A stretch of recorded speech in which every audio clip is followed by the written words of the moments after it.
Hello, welcome. Thank you for being here with me. If it's your first time here, I'm Lorena. I'm a self-concept and manifestation mentor, coach, guide. If you've been here before, welcome back. Today we're talking about detachment, letting go, releasing attachment to a manifestation or to an outcome, whether that's necessary, the whys and the hows behind it all. So we're going to start with why this topic is even important, and then I'm going to give you 3 steps or 3 ways that I encourage you to focus on to release attachment to a manifestation. So you will have heard before that in order to manifest what you want, it is important to let go, to surrender, to release the attachment to the manifestation. And I completely agree with this because the more you are attached to a certain outcome, to a certain way of unfolding, to how things should be, the more resistance you will have and the more you will also obsess.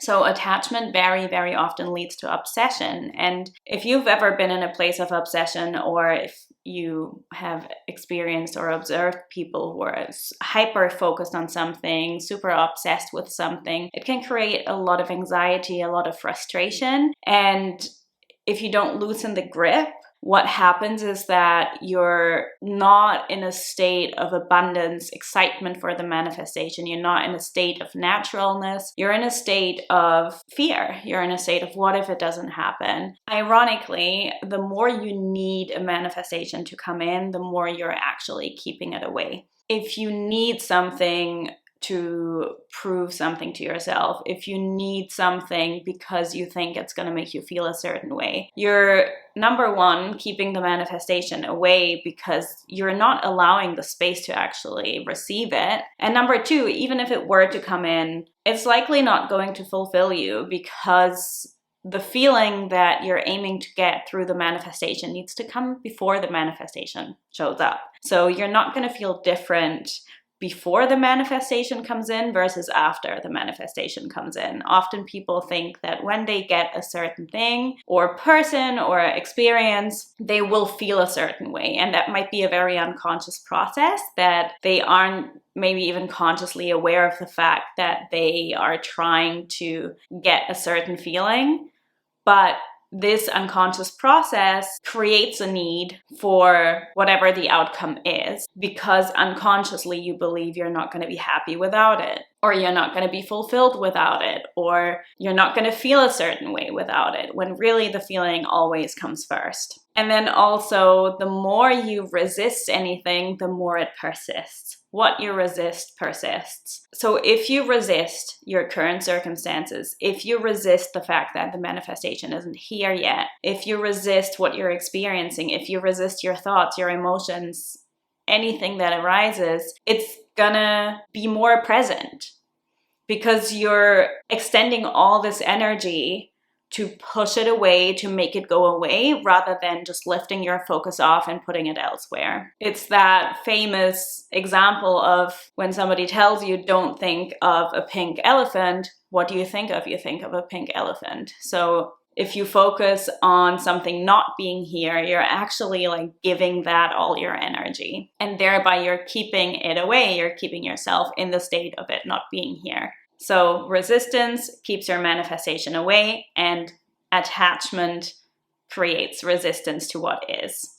And you may have experienced this yourself. When has any manifestation ever come to you when you were stressing about it? Even if you've been stressing about it before, it shows up the moment you're relaxed, even if that's just for a split second.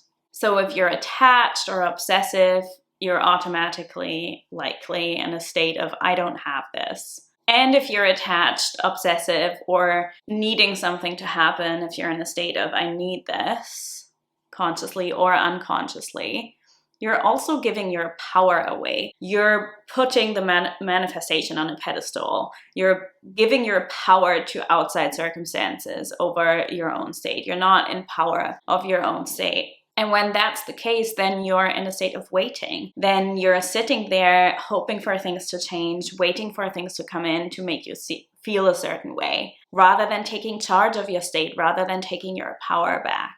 So that's why releasing attachment is very important, and detaching from an outcome, detaching from a manifestation, and even completely letting it go doesn't necessarily mean that you don't care. It doesn't mean that you don't want it. It just releases the pressure. And what's also really important to say is that as much as I would like to tell you, these are the steps that you need to follow and then you'll be detached, it's not an active process. It's not a process that you can force, right? Because if you were to be able to force it, then you would automatically be in resistance again. But nonetheless, I want to give you 3 different points or 3 different steps that can help you release the attachment. And number 1, unsurprisingly, is to surrender and to let go. Practicing surrender is so important. It's such a big part of the work that I do with my clients. Because a lot of the times the people that come to me are in a state of frustration or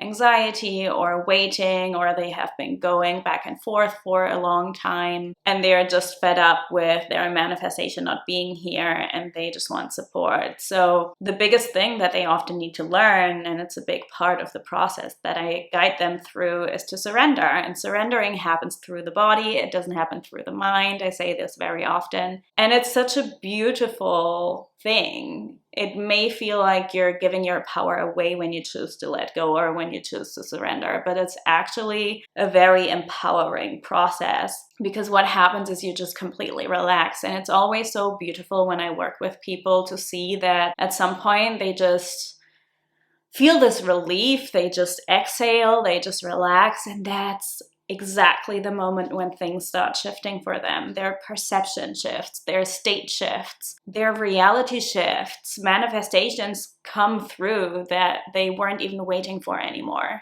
Most of the successes that my clients experience happen in the moment they truly deeply surrender and really drop into the state of surrender.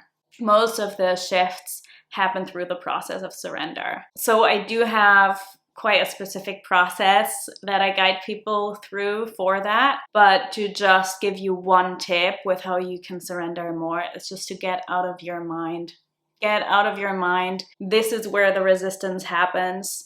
Get into the body, move your body, get out in nature, do things that bring you peace, that bring you stillness, that take the focus off the rumination. That's the best starting point that I can give you in order to help you surrender.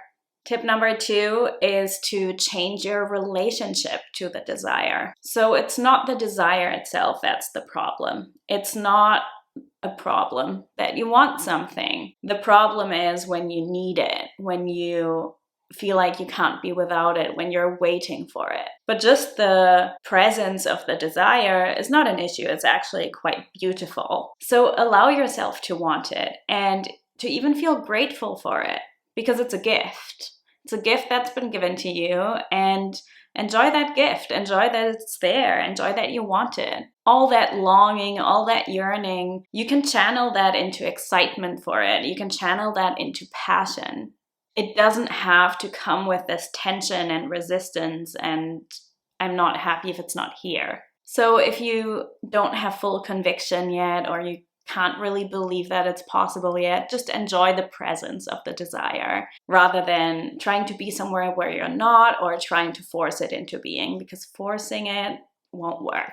None of this is about control.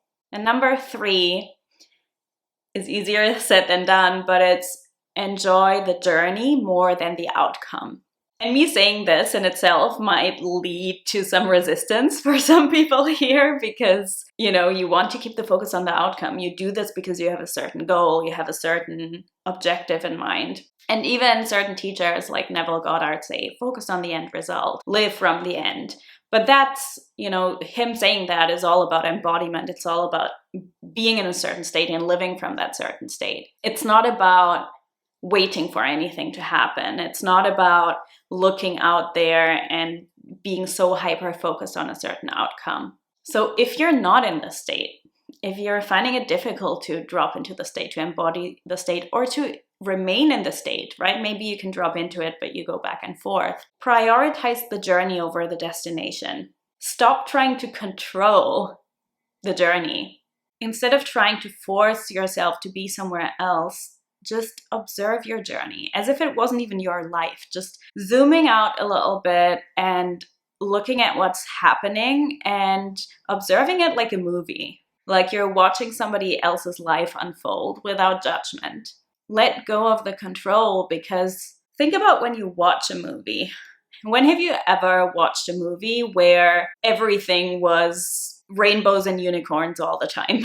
You know, the most exciting movies are the ones where shit goes down, where things get difficult in between, where there are challenges, where the main character is actually struggling from time to time, where things maybe fall apart, where you maybe have to let go, where you have to detach, where you have to release the grip.